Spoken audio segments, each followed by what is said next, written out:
was younger, I saw my daddy cry, curse at the wind. Broke his own heart as I watched as he tried to read the sound of living. My mama swore that she would never let herself forget. That was the day that I promised I'd never sing of love that did not exist. Darling, Lord, you are the only exception. You are the only exception. You are the only exception. You are the only exception. The Only Exception by Paramore is a really pretty song, and I'm going to show you how to do it in two ways. First of all, using the bar chords like the actual original version of the band does, and I'm going to show you a really easy way to play it with open chords using a capo, which sounds almost as good and it's way easier to play. So if you're scared of bar chords, stick around to the end and I'll show you how to do this with open chords, or skip to it now. The format of the song is pretty straightforward. The chart is there, download it. Let's get started. We're going through these chords. It's a B, which is an E shape on the 7th fret. Then we're going to an F sharp minor, which is an A minor shape up on the 9th fret. Don't do the one down here. It doesn't sound as nice, and the guitarist actually plays it up there. Then we move down to an E major 7, which is played on the 7th fret. It's a major 7, it's an A major 7 shape on the 7th fret.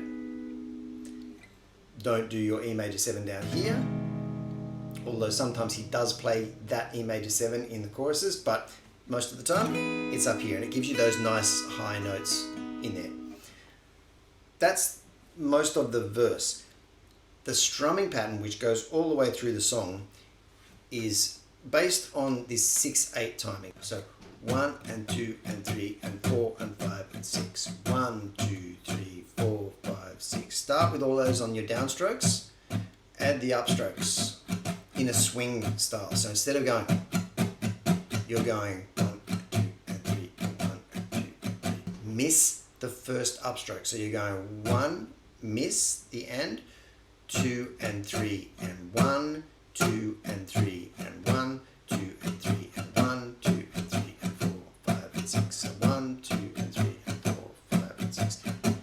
That's your strumming pattern all the way through. Start on the B. When I was younger, I saw my daddy cry. F sharp minor, curse at the wind. E major 7. Repeat that 4 times.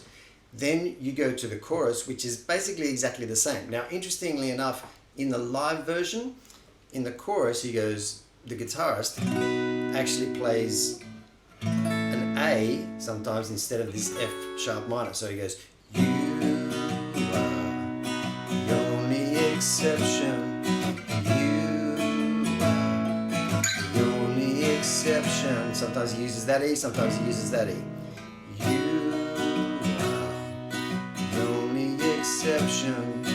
You are the only exception. But it's basically the same 3 chords with that A swapped out for the F sharp minor. Sometimes.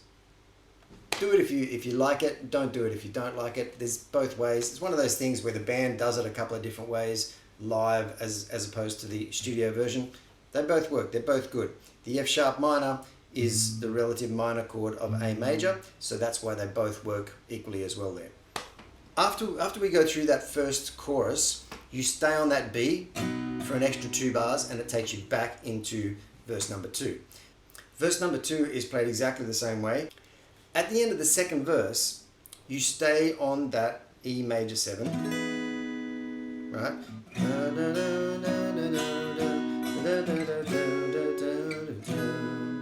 Because none of it was ever worth the wait. You are. Second chorus, only exception. You are the only exception. All bar chords all the way. You are only exception.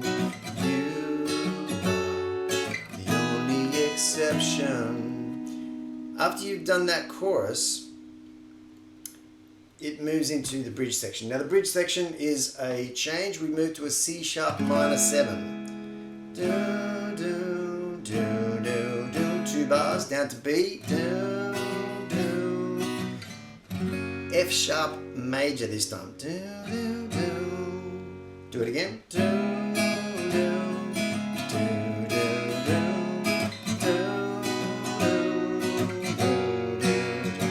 I got a da-da-da reality. Then she starts singing, and it follows the same chords because you're doing that little progression a total of 4 times. First 2 times is just the melody over it, and then the second 2 times she sings.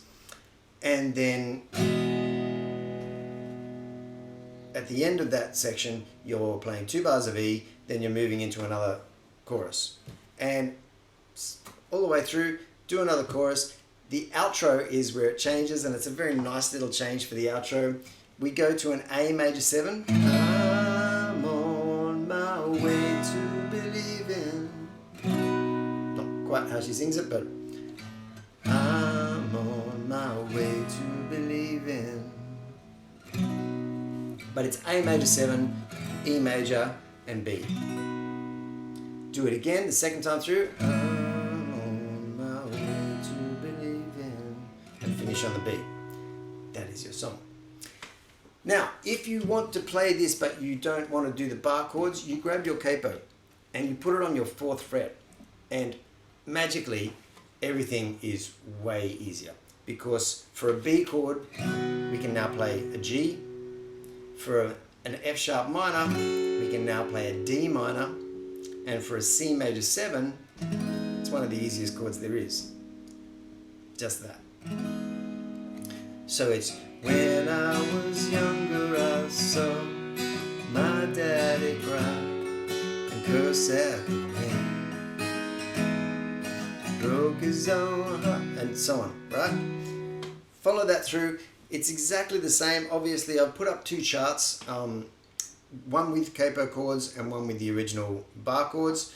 The key is B. When you put a capo on the 4th fret, the key is still B, but it looks like you're playing in the key of G, because our G chord now has its root note. Down here, when you play a normal G chord, that note there is the root note of the chord. It's a G note, E, F, F sharp, G. Up here, that root note of this chord is now on the 7th fret, which makes it a B. So that's why the G on the 4th fret capo is a B. If you want to learn more about where to put your capo and how to actually figure out with your smarts where to put a capo, because there's a method to it and there's a simple formula that you can use to figure out where to put a capo to make most songs transpose into easy open chords. I'll put a link to that lesson below. It's a very easy concept and hopefully will help you out putting your capo in the right place every time, first time.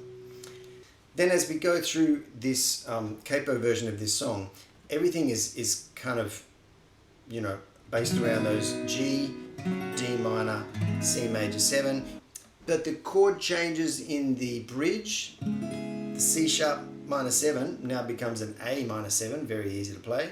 Now, one of the interesting things that happens when you use a capo here is that you can actually play the melody on the bridge with these open chords. And I've done a little tab, which is a separate download again, all grouped together so they're easy to find.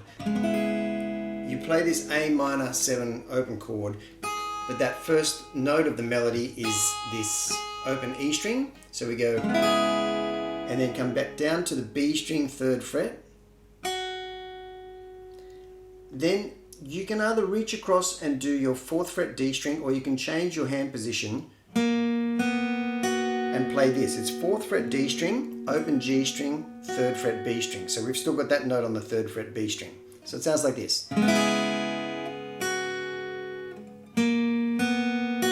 And the more of these notes you can leave ringing out, the nicer that will sound. Second part, down to the G, but with this G, we do I guess it's a G6, but we leave this open E string because that's our leading note again for the melody. Same 2 notes. And this time we're going to a D chord underneath, playing this 4th fret D string again, we're doing that. So what you want to do to keep that D chord ringing is play the 5th note on the A string, which is your D root note. Play the 5th fret A string as well as the 4th fret D string. Play, move the 4th fret D string, hammer it up to 5th fret D string, and then pick it off to the open D string. So like this. Alright, so all the way through.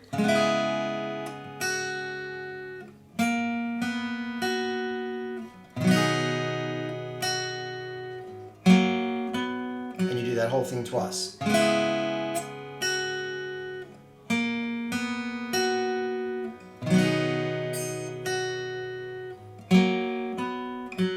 I got a tight grip on reality, but I can.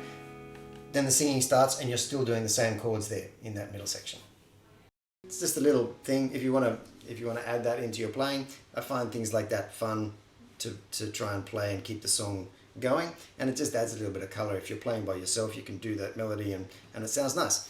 Anyway, that's the whole song. Finally, when we get to the end, the outro, the other thing that changes is that you're playing an F major 7, which again is an easy chord. I'm on my way, a C major, to believe in, back to G. Alright, do it again. I'm on my way to believe in. And that is the entire song. I hope you've enjoyed that. I hope it's helpful. Let me know which version you like to play, whether it's, I think because you're up fairly high on the neck when you use that capo, a lot of the chords sound pretty close to the original bar chords, so it's not one of those times where the capo version sounds quite different to the original version. Try them both out, see which ones you like. Let me know how you go. Thanks for watching. See you here again soon.